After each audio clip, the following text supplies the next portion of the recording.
Comme beaucoup de gens, quand j'étais petit, je voulais être militaire. Mais pas parce que je voulais servir mon pays, non, à cet âge-là, loin de moi cette idée, mais parce que je voulais ressembler à ce que je voyais dans les jeux vidéo. Medal of Honor, Black, Call of J'ai Duty. des billets premier choix pour le match des Yankees. Ta gueule, Bloomfield! Je vous ai dit de la fermer. Dans ces jeux-là, la guerre, c'était simple. On lance une mission, on accomplit l'objectif, on fait exploser quelque chose sur un bon fond de rock, et on gagne. Rien de plus. Et les films, ben moi c'était pareil. Il faut sauver le soldat Ryan. Transformers, ouais ok, c'est un peu gênant aujourd'hui, mais à l'époque, faut le dire, quand j'avais 10 ans, c'était juste épique. Alors du coup, ben moi, au quotidien, je parlais comme un soldat. Je répétais des phrases que j'entendais, je les adaptais même. Je jouais aux soldats, même si la seule chose qui me faisait peur à cette époque-là, c'était d'être en retard à l'école. Mais un jour, j'ai grandi. Et je me suis dit que la guerre en vrai, bah, c'est pas juste des explosions et du slow motion. Et ça, bah, ça m'a fait vraiment peur. Peur parce que j'ai vu ce que ça représentait vraiment. Des gens qui ne se relèvent pas, du sang. Et aujourd'hui, bah, je me retrouve devant un jeu qui ressemble exactement à ce que j'adorais. La guerre, en version cinématisée. Avec des héros, des explosions et une voix qui te dit « Tu fais ça pour la liberté, gamin !» Et là, bah, je me demande, est-ce que je suis en train de revivre mon enfance ou de me faire emporter par quelque chose de beaucoup plus fin qu'un simple jeu?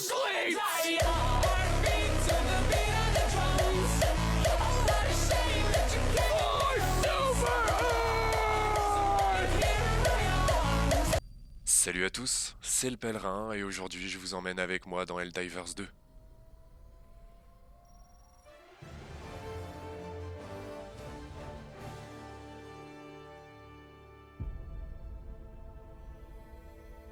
スーパーアース人類の故郷自由と繁栄やあ民主主義人類の生きる道ああこんにちはだが自由には対価もあるそんななんてことだやめろよくあることだこういう状況は銀河中で起きているこの瞬間もなそして君の身にも起こりうるだが君が人生最大の決断をすれば話は別だ自由に値する力と勇気があることを世界に示せエルダイバーに志願するのだ平和を維持する精鋭部隊に加わろう魅力的な生命体との出会い偉大な管理民主主義を銀河中に広めよう英雄になれ歴史に名を刻め伝説のヘルダイバーになるのだ Du coup, Helldivers, c'est quoi? C'est un jeu à la troisième personne, ultra chaotique où tu incarnes un soldat de la Super Terre. Donc, 4 Helldivers sont envoyés sur une planète afin d'y accomplir divers objectifs et pour vous aider à affronter les milliers d'ennemis qui vous entourent, tout le jeu se base sur des codes de triche. Ah non, non, c'est pas une blague. Si vous voulez envoyer un bombardement, code de triche. Vous voulez appeler une arme lourde? Code de triche. Vous voulez éliminer vos alliés dans un magnifique concerto de napalm? Code de triche.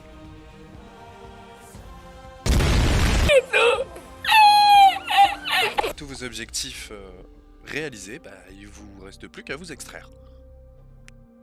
Vous évoluez dans une galaxie en guerre perpétuelle. Au centre, il y a nous, la Super Terre. À droite, les Terminides, et à gauche, les Automatons. Et en bas, plus récemment, vous avez les Illuministes. Mais ne vous en faites pas. Ici, on vous laisse pas attaquer à l'aveugle. Non, vous avez des ordres majoritaires qui sont les ordres donnés directement par les maîtres du jeu d'Arrowhead et qui sont là pour vous aiguiller. Ces ordres majoritaires dans Helldivers sont des missions qui durent plusieurs jours, en général 5, et qui sont pour le coup réellement importants. C'est leur réussite leur échec, qui font avancer le scénario. Et pour les accomplir, tous les joueurs sont dans la même équipe. Et n'imaginez pas que ces ordres sont simples, parce que les témoins du secteur tristement célèbre Meridia peuvent vous expliquer le contraire. Bon, allez, je vous remets un peu de contexte. Meridia, c'est là. Enfin, c'était là. Meridia, c'était une ferme à terminides, parce que je vous l'ai pas dit, mais dans cet univers, les terminides, lors de leur décomposition, ils deviennent un équivalent du pétrole, le E710, qui permet à nos vaisseaux de se déplacer. Du coup, on a fait des fermes. Mais après, il y a eu un problème technique parce que le terminicide utilisé a fait muter les terminides et leur a donné, en tout cas sur cette planète, un taux de reproduction bien supérieur à ce qu'on connaissait avant. En gros, pour vous traduire un peu, c'était le bordel. Du coup, on n'a pas réussi à la récupérer et pour éviter de se faire démolir plus tard, la Super Terre a demandé aux Helldivers d'aller sur la planète afin de verser en son noyau de la matière noire. Du coup, Meridia, maintenant, c'est ça. C'est par là que les Illuministes sont arrivés, par cette distorsion. Comme autre exemple aussi, on a la planète Penta, chez les automatons. Alors, pour cette planète, tout se passait bien. Mais vraiment, hein, franchement, tout se passait bien. Et tout d'un coup, ils ont contre-attaqué. Et là, on n'y arrivait plus. On n'a rien pu faire.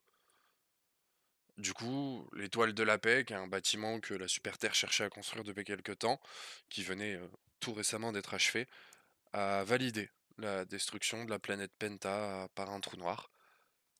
Et maintenant, ça ressemble à ça.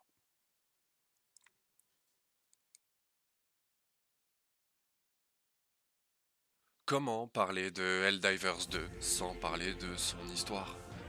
Parce que Helldivers 2, c'est pas juste un jeu.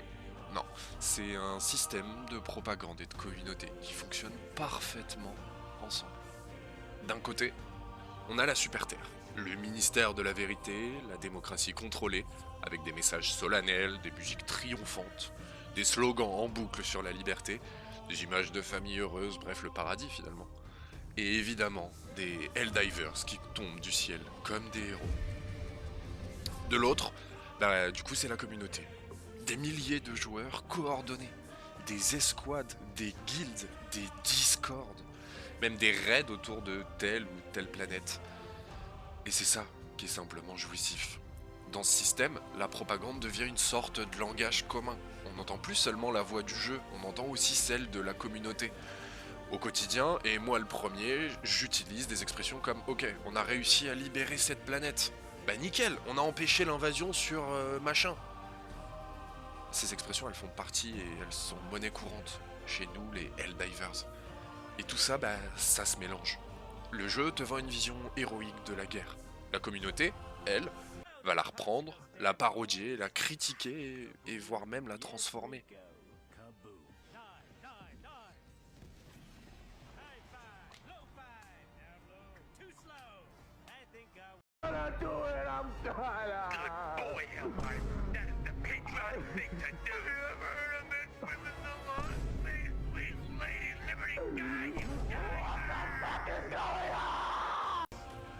Cette propagande, elle ne reste pas enfermée dans le jeu, elle se propage dans les mèmes, les streams, les vidéos et devient une vraie culture pour nous. Et ce qui est intéressant, c'est de voir la communauté interagir directement avec la propagande. Parce que Helldivers, c'est un jeu service et la communauté, elle a un vrai pouvoir. Elle parle, elle critique, elle s'organise et les développeurs l'écoutent. Et on l'a déjà vu concrètement dans l'histoire du jeu. En mai 2024, Sony annonce que Helldivers 2 va obliger un compte PSN pour jouer même pour les joueurs PC. Évidemment, la communauté explose. 200 000 avis négatifs sur Steam en 3 jours. Un hashtag PSNBad, des pétitions pour que ça ne se fasse pas. Certains streamers, les influenceurs et même les joueurs de manière générale boycottent le jeu. La réaction des devs, elle est simple. Arrowhead et Sony, eux, sont pris au dépourvu. Le CEO d'Arrowhead, désolé pour le fait que j'écorche son nom, mais Shams Georgiani, je ne sais pas, intervient publiquement en disant qu'il préfère ça à l'indifférence veut que les joueurs nous disent ce qu'ils aiment et n'aiment pas. Le résultat, il est simple. Sony plie le genou. L'obligation PSN est annulée mondialement. Helldivers 2 redevient accessible sans compte PlayStation. Et en 48 heures, le jeu repasse en très positif sur Steam.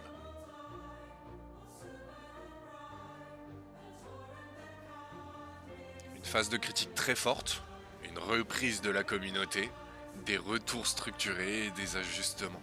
Et le jeu, lui, continue. Non pas malgré la critique, mais en partie grâce à elle.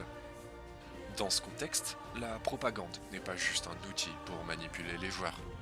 Elle devient aussi un terrain de discussion. On reprend les mêmes mots, démocratie, liberté, mission, mais on en fait quelque chose de différent. Et quant à l'horreur... C'est quoi ça? Vous avez entendu? Oh bordel!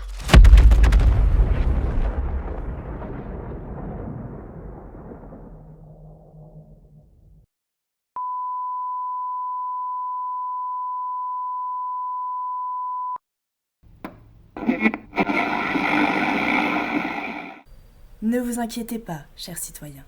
L'individu que vous venez d'entendre a été identifié, localisé et redirigé par le ministère de la Vérité. Ses propos, teintés de doute, de peur et de faiblesse, ne reflètent pas la réalité de la Super-Terre. La guerre n'est pas une horreur. La guerre est un service.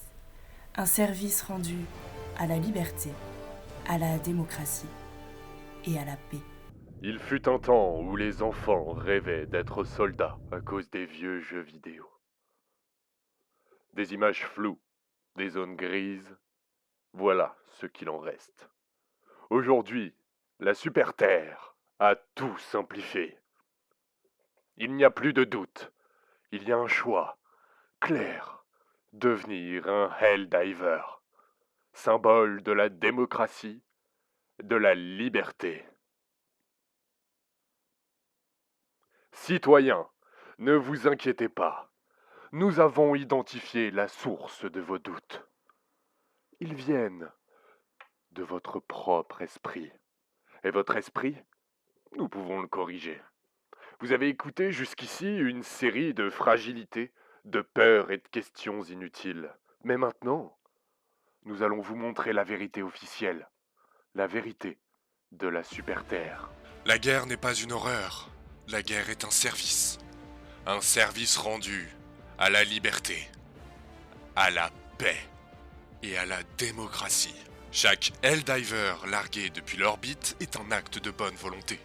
Une preuve que la citoyenneté est vivante. Chaque explosion, chaque planète libérée, chaque mission accomplie est une page supplémentaire dans le grand récit de la démocratie contrôlée. Constatez ces images. Des familles heureuses sur la Super-Terre. Des enfants qui dorment dans la sécurité. Et au loin, un Helldivers. Cape flottante qui tombe du ciel comme un gardien. C'est pas un soldat, non. C'est un protecteur. Un symbole vivant de la démocratie en action. Ici, votre vote, c'est votre arme. Votre bulletin de vote, c'est la balle que vous placez au bon endroit, au bon moment. La démocratie contrôlée est ce qui vous aide à choisir le bon candidat, la bonne mission et la bonne cible. Elle vous guide, vous protège et vous assiste. Les citoyens eux-mêmes adoptent ce système, parfois sans même s'en rendre compte. Vous criez des slogans, vous vous coordonnez, et peu importe qu'ils rient, peu importe qu'ils se moquent.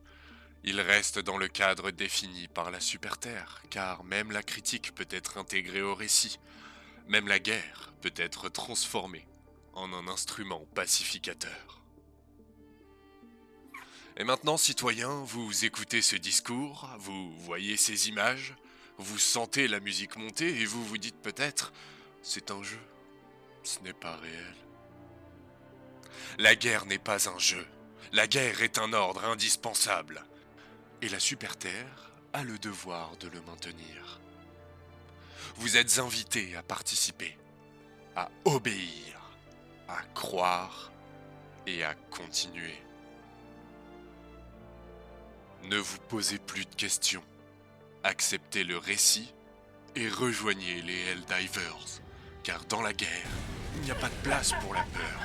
Il n'y a que de la détermination et de la loyauté. Alors, quand je joue à Helldivers 2, je suis souvent dans le délire. J'adore les explosions, les stratagèmes qui tombent partout et les alliés qui se font exterminer par eux. Et en même temps, je me rends compte que le jeu me parle presque comme un discours politique.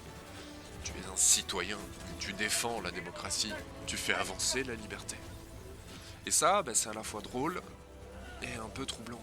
Pas parce que je me sens coupable de jouer, non, on est bien d'accord, mais parce que je me rends compte que le jeu se contente pas simplement de m'occuper. Il m'implique dans un récit, dans une culture, dans une sorte de guerre-spectacle. Et étant un fan de jeux de rôle, j'avoue que j'accroche vraiment à ce délire-là. Mais du coup, aujourd'hui, je joue différemment.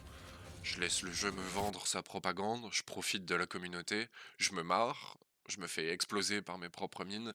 Dans ce mélange entre vidéos, propos officiels et blagues de joueurs, Helldivers 2 devient quelque chose de beaucoup plus intéressant qu'un simple jeu de guerre bien fait.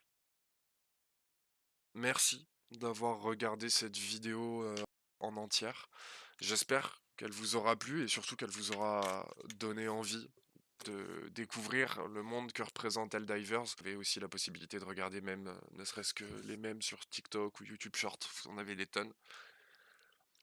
N'hésitez pas à mettre un pouce et à vous abonner. D'autres vidéos arrivent prochainement, je compte sur vous et je vous dis à très bientôt.